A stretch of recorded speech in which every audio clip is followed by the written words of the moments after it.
Good morning.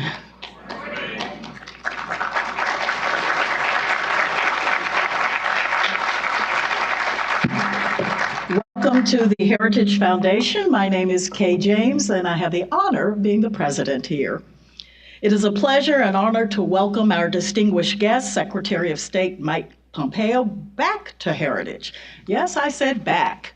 Some of you may remember that then Congressman Pompeo spoke here on September 9, 2015.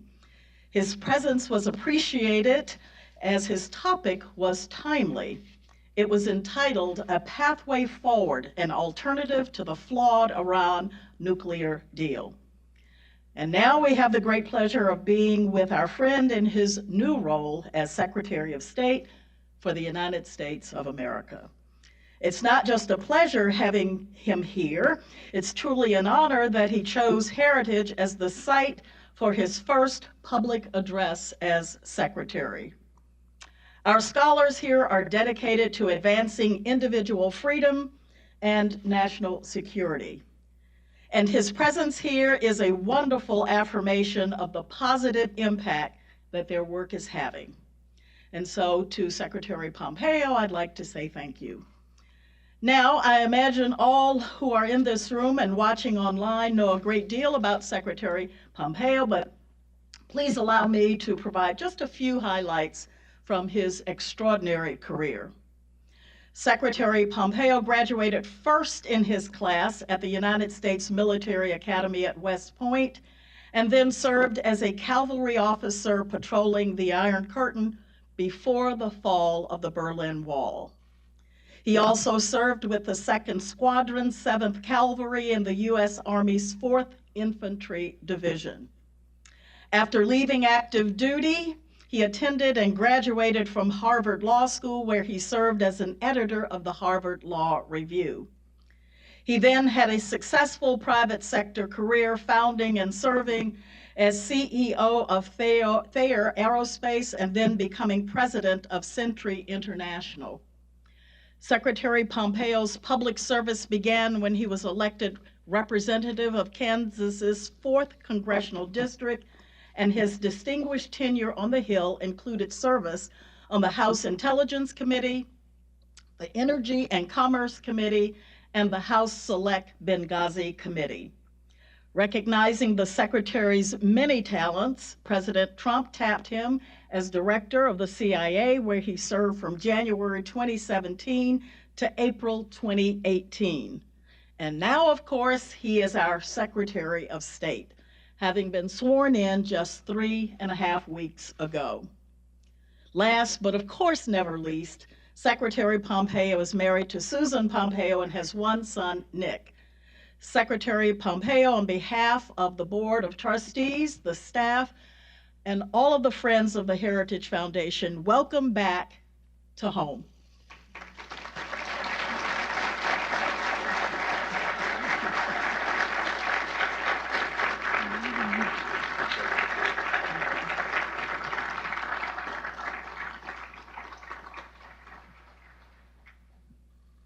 Well, good morning, everyone. I first want to thank the Heritage Foundation and its president, Kay Coles James. Thank you for hosting me today. First as a private citizen and then as a member of Congress, and even today, the Heritage Foundation has shaped my thinking on matters of the world and public policy issue. I am grateful for that excellent work. And thanks for reminding me I can't talk about anything else but what we're talking about today, 3 years on. But it's an honor to be here.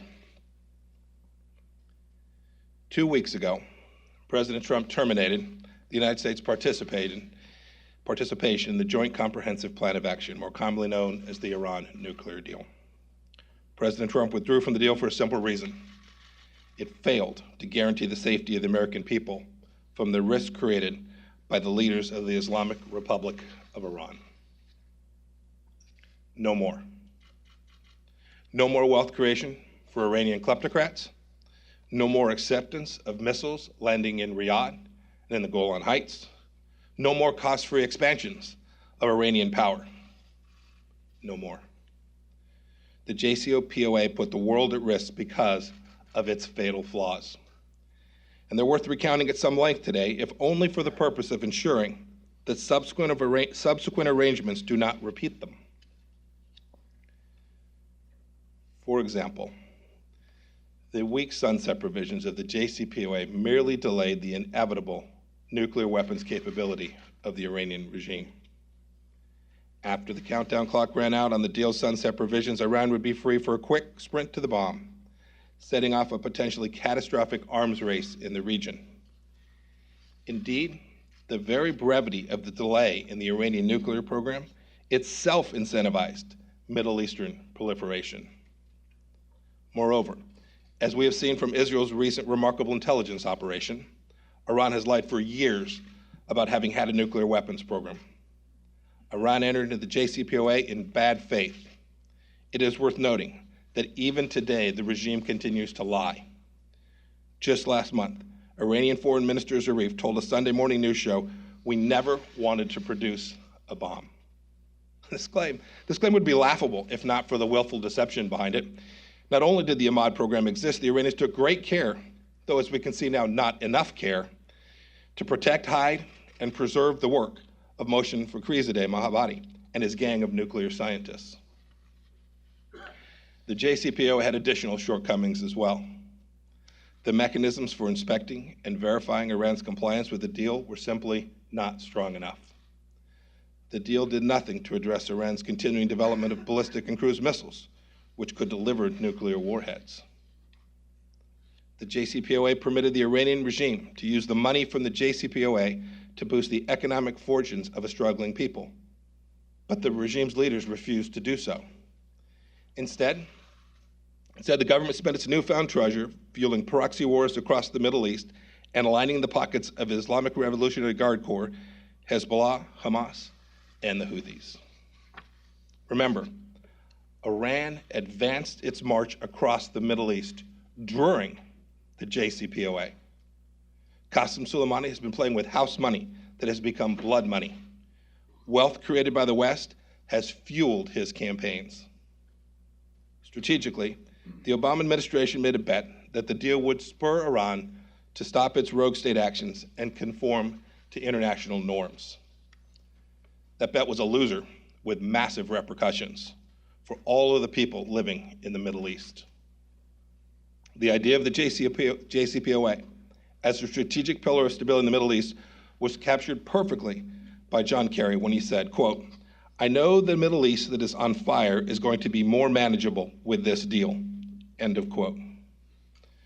Query whether the Middle East is more manageable today than it was when they embarked on the JCPOA. Lebanon is even more comfortable home for Hezbollah today than it was when we embarked on the JCPOA. Hezbollah is now armed to the teeth by Iran and has its sight set on Israel.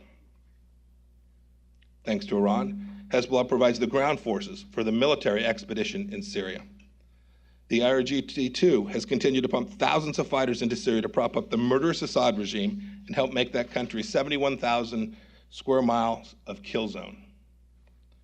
Iran perpetuates a conflict that has displaced more than 6 million Syrians inside the country, 6 million Syrians, and caused over 5 million to seek refuge outside of its borders. These refugees include foreign fighters who have crossed into Europe and threatened terrorist attacks in those countries. In Iraq, Iran sponsors Shia militia groups and terrorists to infiltrate and undermine the Iraqi security forces and jeopardize Iraq's sovereignty. All of this during the JCPOA. In Yemen, Iran's support for the Houthi militia fuels a conflict that continues to starve the Yemeni people and hold them under the threat of terror. The IRGC has also given Houthi missiles to attack civilian targets in Saudi Arabia and the Emirates and to threaten international shipping in the Red Sea. And in Afghanistan, Iran's support to the Taliban in the form of weapons and funding leads to further violence and hinders peace and stability for the Afghan people. Today, the Iranian Quds Force conducts covert assassination operations in the heart of Europe. We should remember, too, that during the JCPOA, Iran continues to hold Americans hostage. Bakir Namazi, Siamak Namazi, Shewu Wang, and Bob Levinson, who's been missing for over 11 years. I will note, for the American people, you should know we are working diligently to bring each American missing, wrongfully detained in Iran, home. The list continues. Iran continues to be, during the JCPOA, the world's largest sponsor of terror. It continues to serve as sanctuary for al-Qaeda, as it has done since 9/11, and remains unwilling to bring to justice senior al-Qaeda members residing in Tehran. Today, we ask the Iranian people, is this what you want your country to be known for? For being a co-conspirator with Hezbollah, Hamas, the Taliban, and al-Qaeda? The United States believes you deserve better. And I have an additional point for the Iranian people to ponder. Here in the West, President Rouhani and Foreign Minister Zarif are often held apart from the regime's unwise terrorists and malign behavior. They are treated somehow differently. The West says, boy, if only they could control Ayatollah Khomeini and Qasem Soleimani, then things would be great. Yet Rouhani and Zarif are your elected leaders. Are they not the most responsible for your economic struggles? Are these two not responsible for wasting Iranian lives throughout the Middle East? It's worth the Iranian people considering.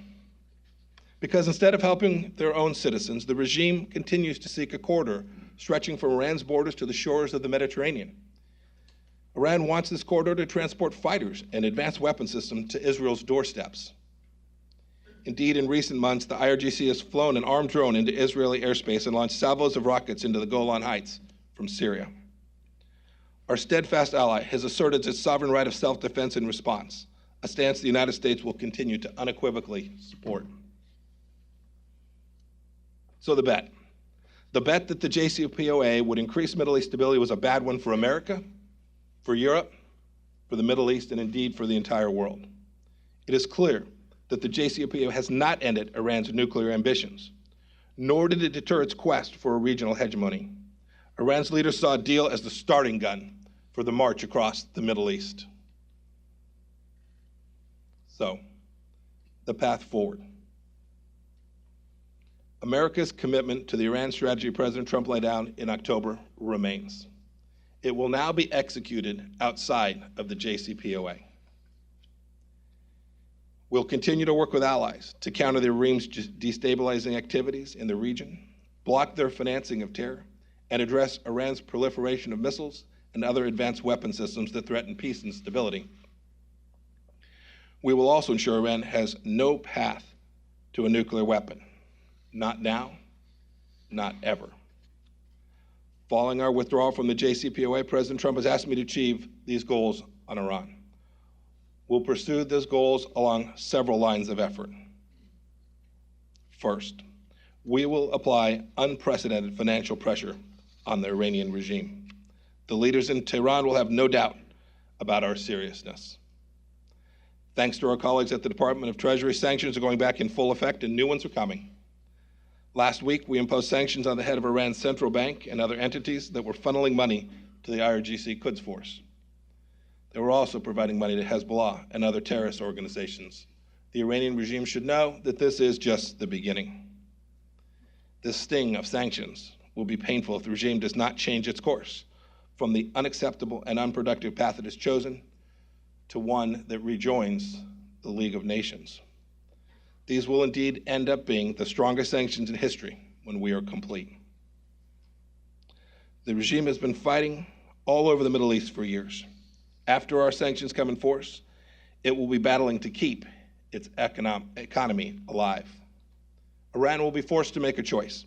Either fight to keep its economy off life support at home or keep squandering precious wealth on fights abroad. It will not have the resources to do both. Second, I will work closely with the Department of Defense and our regional allies to deter Iranian aggression. We will ensure freedom of navigation on the waters in the region. We will work to prevent and counteract any Iranian malign cyber activity. We will track down Iranian operatives and their Hezbollah proxies operating around the world, and we will crush them. Iran will never again have carte blanche to dominate the Middle East. And I would remind the leadership in Iran what President Trump said. If they restart their nuclear program, it will mean bigger problems than they'd ever had before. Third, we will also advocate tirelessly for the Iranian people. The regime must improve how it treats its citizens. It must protect the human rights of every Iranian. It must cease wasting Iran's wealth abroad. We ask that our international partners continue to add their voice to ours in condemning Iran's treatment of its own citizens. The protests of the past few months show that the Iranian people are deeply frustrated with their own government's failures.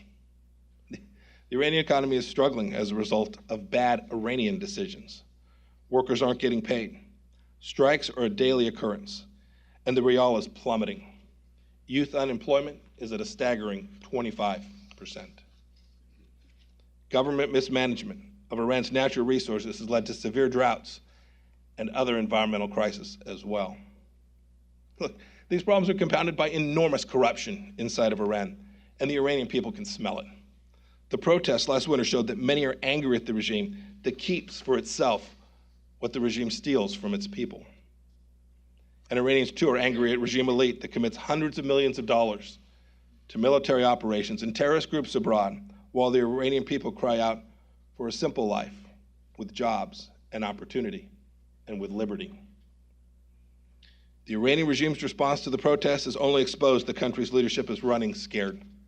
Thousands have been jailed arbitrarily, and at least dozens have been killed. As seen from the hijab protests, the brutal men of the regime seem to be particularly terrified by Iranian women who are demanding their rights. As human beings with inherent dignity and inalienable rights, the women of Iran deserve the same freedoms that the men of Iran possess. Look, this is all on top of a well-documented terror and torture that the regime has inflicted for decades on those who dissent from the regime's ideology. The Iranian regime is going to ultimately have to look itself in the mirror. The Iranian people, especially its youth, are increasingly eager for economic, political, and social change. The United States stands with those longing for a country of economic opportunity, government transparency, fairness, and greater liberty. We hope, indeed we expect, that the Iranian regime will come to its senses and support, not suppress, the aspirations of its own citizens. We're open to new steps with not only our allies and partners, but with Iran as well, but only if Iran is willing to make major changes. As President Trump said 2 weeks ago, he is ready, willing, and able to negotiate a new deal. But the deal is not the objective. Our goal is to protect the American people. Any new agreement will make sure Iran never acquires a nuclear weapon and will deter the regime's malign behavior in a way that the JCPOA never could. We will not repeat the mistakes of past administrations, and we will not renegotiate the JCPOA itself. The Iranian wave of destruction, the reason in just the last few years, is proof that Iran's nuclear aspirations cannot be separated from the overall security picture. So what should it be? We must begin to define what it is that we demand from Iran. First, Iran must declare to the IAEA a full account of the prior military dimensions of its nuclear program and permanently and verifiably abandon such work in perpetuity. Second, Iran must stop enrichment and never pursue plutonium reprocessing. This includes closing its heavy water reactor. Third, Iran must also provide the IAEA with unqualified access to all sites throughout the entire country. Iran must end its proliferation of ballistic missiles and halt further launching or development of nuclear-capable missile systems. Iran must release all U.S. citizens, as well as citizens of our partners and allies, each of them detained on spurious charges. Iran must end support to Middle East terrorist groups, including Lebanese Hezbollah, Hamas, and the Palestinian Islamic Jihad. Iran must respect the sovereignty of the Iraqi government and permit the disarming, demobilization, and reintegration of Shia militias. Iran must also end its military support for the Houthi militia and work towards a peaceful political settlement in Yemen. Iran must withdraw all forces under Iranian command throughout the entirety of Syria. Iran, too, must end support for the Taliban and other terrorists in Afghanistan and the region and cease harboring senior al-Qaeda leaders. Iran, too, must end the IRG Quds Force's support for terrorists and militant partners around the world. And two, Iran must end its threatening behavior against its neighbors, many of whom are U.S. allies. This certainly includes its threats to destroy Israel and its firing of missiles into Saudi Arabia and the United Arab Emirates.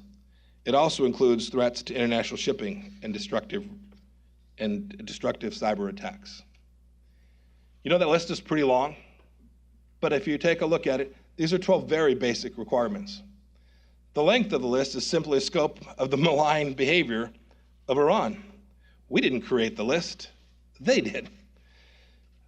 From my conversation with European friends, I know that they broadly share these same views of what the Iranian regime must do to gain acceptance in the international community. I ask that America's allies join us in calling for the Iranian government to act more responsibly. In exchange for major changes in Iran, the United States is prepared to take actions which will benefit the Iranian people. These areas of action include a number of things. First, once this is achieved, we're prepared to end the principal components of every one of our sanctions against the regime. We're happy at that point to reestablish full diplomatic and commercial relationships with Iran. And we're prepared to admit Iran to have advanced technology. If Iran makes this fundamental strategic shift, we too are prepared to support the modernization, reintegration of the Iranian economy into the international economic system. But relief from our efforts will come only when we see tangible, demonstrated, and sustained shifts in Tehran's policies. We acknowledge Iran's right to defend its people, but not its actions which jeopardize world citizens. Also, in contrast to the previous administration, we want to include Congress as a partner in this process. We want our efforts to have broad support with the American people and endure beyond the Trump administration. A treaty would be our preferred way to go. Unlike the JCPOA, which was broadly rejected across both sides of the aisle, an agreement that President Trump proposes would surely garner this type of widespread support from our elected leaders and the American people. In the strategy we laid out today, we want the support of our most important allies and partners in the region and around the globe. Certainly our European friends, but much more than that.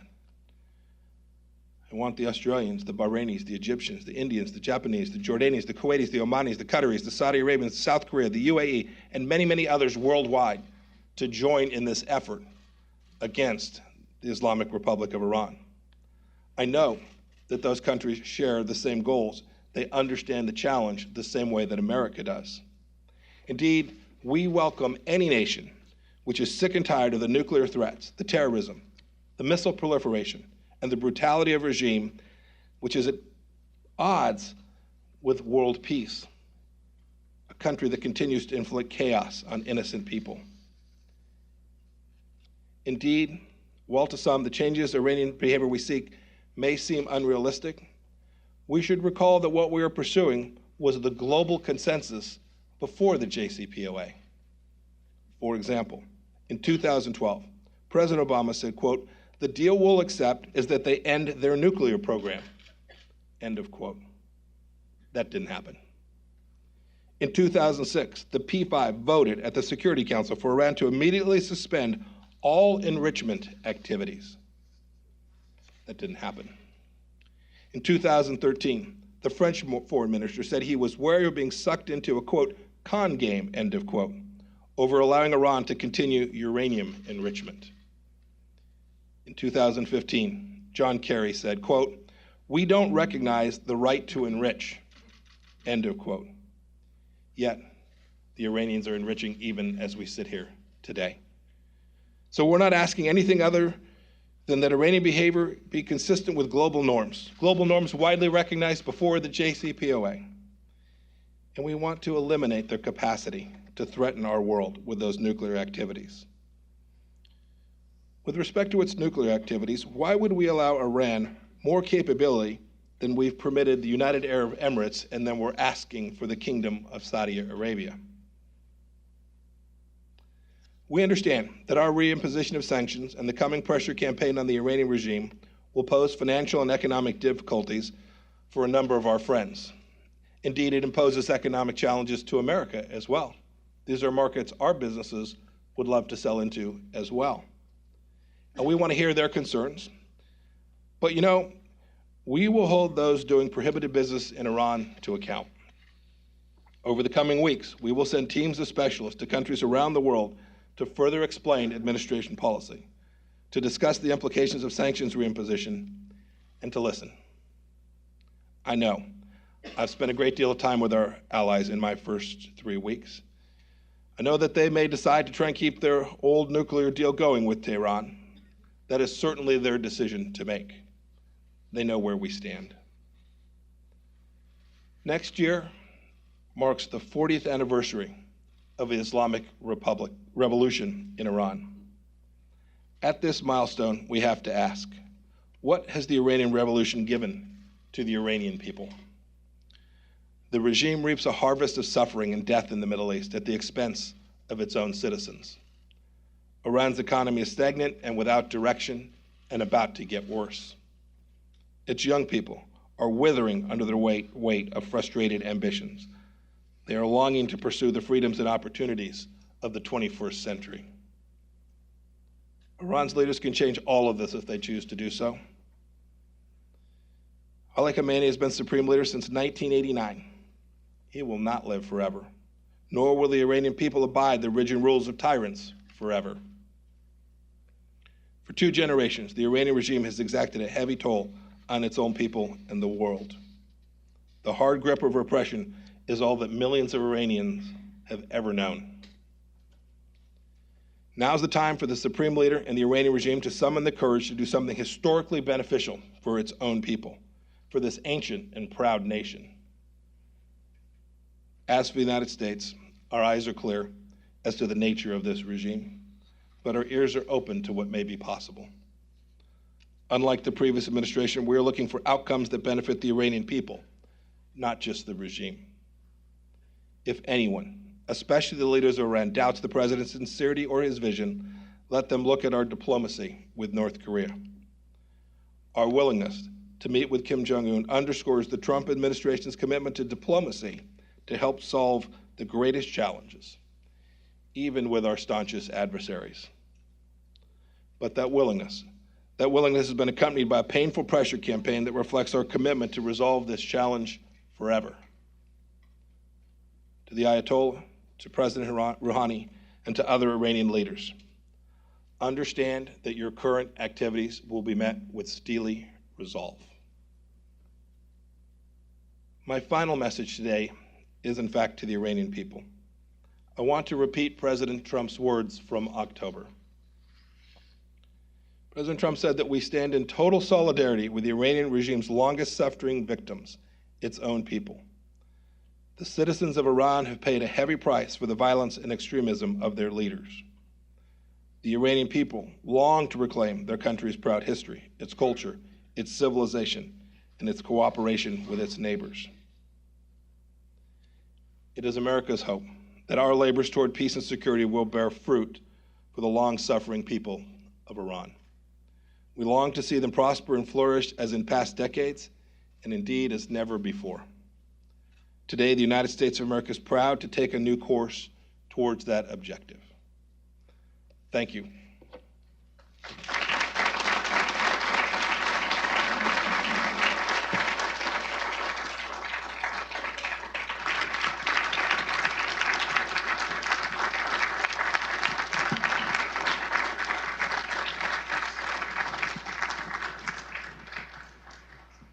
Thank you so very much.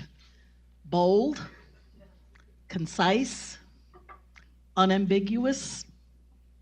We appreciate you taking this forum here at the Heritage Foundation to deliver that message. Looking at, and you listed during your speech several of our allies and friends and partners, many of whom are angry, some disappointed. How are you going to bring them on board? How are you going to use your best diplomatic skills to bring them along with us? These strategic changes in the world come together when countries decide on an objective that is shared, and that always begins with a shared interest and values.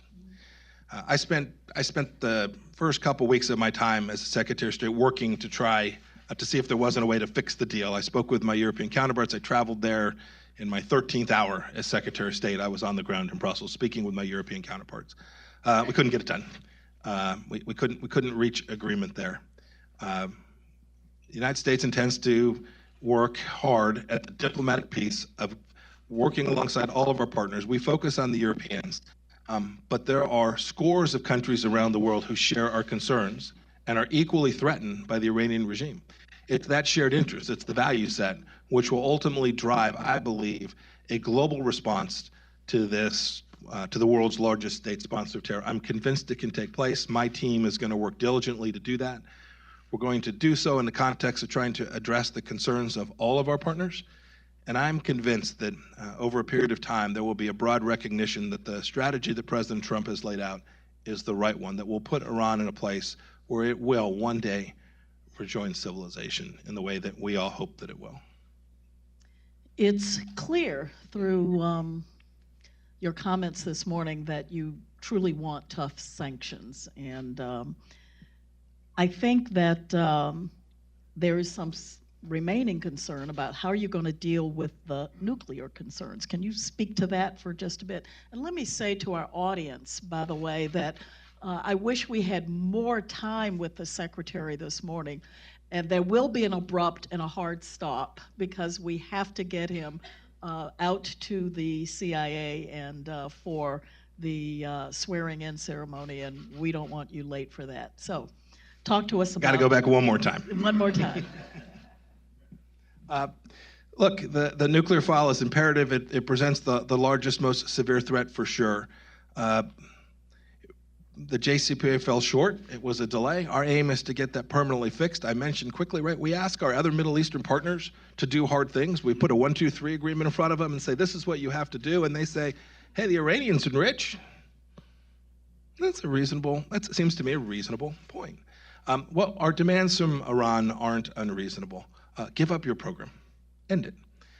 Should they choose to go back, should they begin to enrich, we're fully prepared to respond to that as well. I'm certainly not going to share with you today precisely what our response will be, but we watch them talk. We've heard them say, I hope that they'll make a different decision, that they'll choose a different path.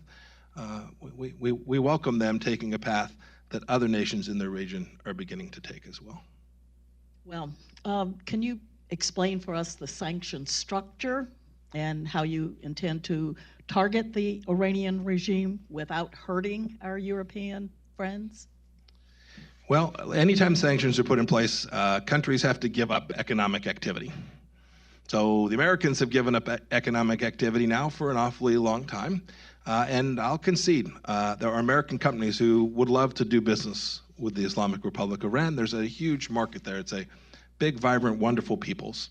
But everyone's going to have to participate in this. Every country is going to have to understand that we cannot continue to create wealth for Qasem Soleimani.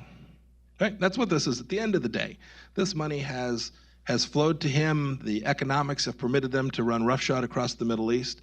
Our effort is to strangle his economic capacity to do harm to the Middle East and to the world.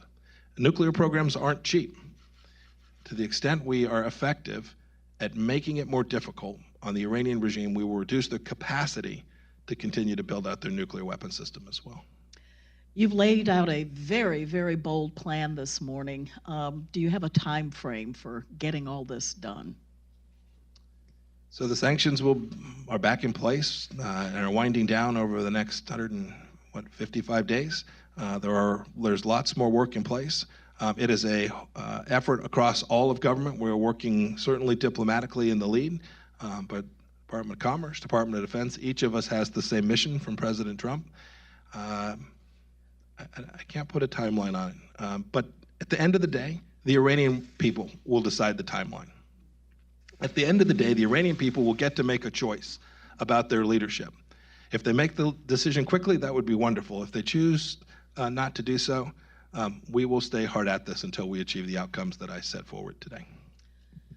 Well, Mr. Secretary, again, on behalf of the Heritage Foundation and the scholars here who've been working on these issues for a very long time, we want to thank you.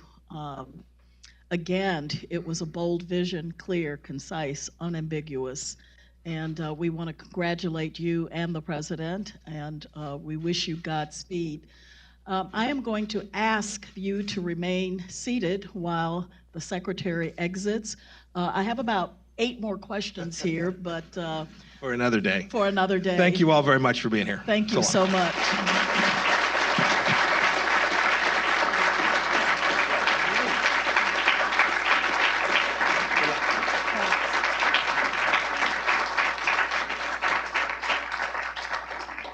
Again, thank you all for joining us here. I would invite you to check our website. We have lots of interesting speakers. We have symposiums. We are producing papers on a regular basis, all of which we hope contribute to the ongoing dialogue that we have. I think I have spoken long enough that you may now be released. Thank you so much.